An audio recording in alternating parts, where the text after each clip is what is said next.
હું ધોરણ 8માં અભ્યાસ કરું. મારી શાળાનું નામ ચૈતન્ય સાયન્સ સ્કૂલ બપાડા છે.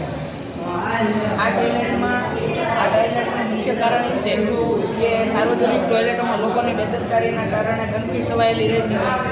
જે સમસ્યાનું સમાધાન કરવા અમે આ મોડલ રજૂ કરીએ છીએ. સૌપ્રથમ જ્યારે વ્યક્તિ અંદર જાય છે ત્યારે આયર સેન્સર પોતાનું કાર્ય શરૂ કરે, જેમાં 2 પ્રકારનું બિંદુ હોય છે, જેમાંથી એક બિંદુમાંથી પ્રકાશ સતત ગતિ કરતો હોય છે, જે વ્યક્તિ પર પડતા પરાવર્તિત થઈને બીજા બિંદુમાં જાય, જેના કારણે મોડલ દ્વારા આ આગળ સંદેશ મળે છે, જેના દ્વારા ડીસી ડાયાફ્રામ પંપ ઓન થાય છે, જે ટાંકામાં રહેલું પાણી આવશે, જેના દ્વારા ટોયલેટનું ફ્લેશિંગ થશે.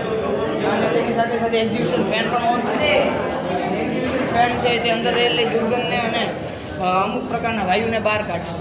જ્યારે સૌપ્રથમ વ્યક્તિ અંદર પ્રવેશ કરશે ત્યારે પીઆઈઆર સેન્સર પર પોતાનું કાર્ય શરૂ કરશે, જે મોશન ડિટેક્ટ કરવાનું કાર્ય શરૂ કરે છે, જેના દ્વારા ઇન્ડિકેટર અને એલઈડી લાઇટ પ્રકાશિત થાય છે. LED light